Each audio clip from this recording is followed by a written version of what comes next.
Ma'am जो है जिला अध्यक्ष हैं आरजेडी मेन विंग की। वो अपने समाज की तरक्की के लिए और सभी जाति समुदाय को साथ जोड़ करके चलने के लिए जो है आप करने का काम कीजिए। आपकी बेटी, आपकी बहन, आपकी बहू इशरत परवीन को एक नंबर।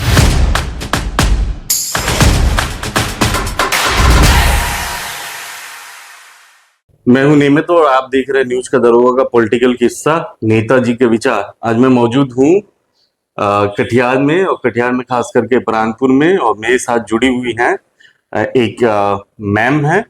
मैम जो है जिला अध्यक्ष हैं आरजेडी मेन विंग की। इसके साथ साथ जो है मैम प्राणपुर भी लड़ रही हैं। चूंकि एक दिन और बचा हुआ है क्षेत्र में घूमने के लिए, तो आइए थोड़ा सा मैम के बारे में जानते हैं। इसके साथ साथ जो है हम लोग थोड़ा सा प्राणपुर विधानसभा पे हम लोग चर्चा करेंगे। तो मैम आरजेडी में आप कब जुड़ी? सबसे पहले तो आप यहाँ पर आए मेरा इंटरव्यू के लिए, इसके लिए आपको बहुत बहुत धन्यवाद।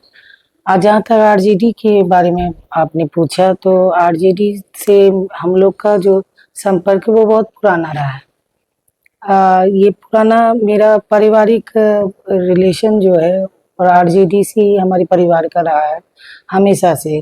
लेकिन बीच में जब मैं 2010 में लड़ी, तो उस वक्त आरजेडी की सिटिंग एमएलए थे प्राणपुर से, तो मैं आरजेडी में मैंने प्रयास नहीं किया और जो है उस वक्त एनसीपी से लगी थी।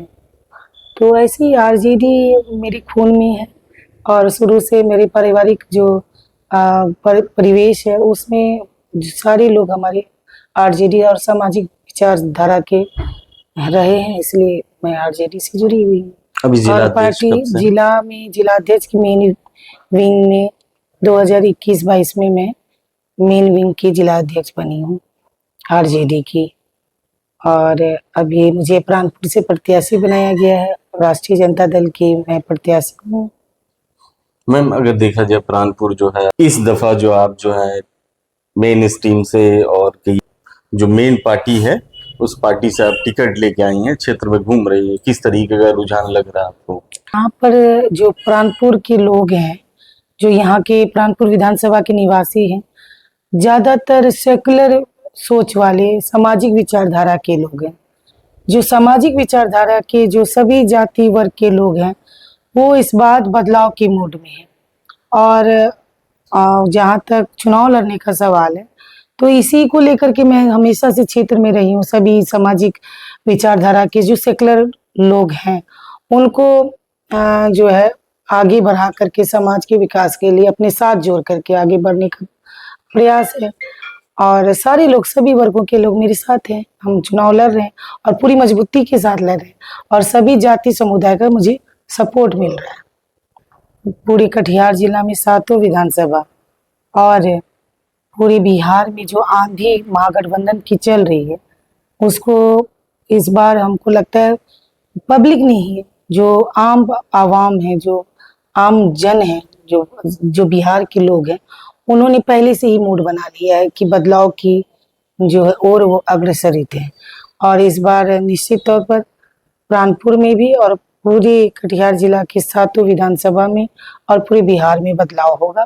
और यहाँ की जनता बदलाव करके मुख्यमंत्री के रूप में हमारे नेता श्री तेजस्वी प्रसाद यादव जी को पहले से वो उन्होंने मूड बना लिया, और वो देख भी रहे हैं उनको। और इस बार निश्चित तौर पर यह आशा है कि वो महागठबंधन की सरकार बनेगी। सर जी, आप लंबे समय से उस क्षेत्र में आप राजनीति कर रहे हैं। उस क्षेत्र में अगर कल को आप जीतते हैं तो क्या क्या मेन 3, 4, 5 अगर हम बात करेंगे तो मेन क्या वर्क है जो हमेशा से मुद्दों की बात है, हमारे नेता भी करते हैं, हम लोग भी। जन समस्या, जो जन सरोकार से जुड़े मुद्दे होते हैं, जो पब्लिक से जुड़े हुए मुद्दे होते हैं, वो ही हमारे मुद्दे हैं।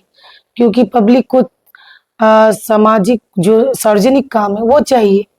तो अभी भी सड़कों का मामला अटका हुआ है, बांधों पर सड़कें नहीं बनी है, जो इस हमारे प्राणपुर के इलाके के लिए एक लाइफलाइन का काम करता है। जो वो लाइफलाइन जो है एक तरह से जीर्ण अवस्था, वहां पर लोग, आप चले जाइए ना, जो बांधों के बगल में गाँव में बसे हैं, उनकी हालत देख लीजिए आप जाके। अगर कोई रात में बीमार पड़ जाता है तो उसको हॉस्पिटल सही समय पर नहीं ले आ पाते हैं। तो आप इस बात का अंदाजा लगा सकते हैं कि वहाँ की स्थिति क्या है। दूसरी बात, एक पुलों का मामला है, पुल बहुत सारी जगहों पर नहीं बना, स्वास्थ्य की व्यवस्था चरमराई हुई, भ्रष्टाचार जो है चरम सीमा पर है, ब्लॉकों पर एक छोटी छोटी प्रमाण पत्र के लिए भी आम पब्लिक को संघर्ष करना पड़ता है, और बिचौलियों का जो है बिचौलिए हावी है। तो ये सब चीजें, ये सब मुद्दे जन सरोकार से जुड़े हुए मुद्दे हैं।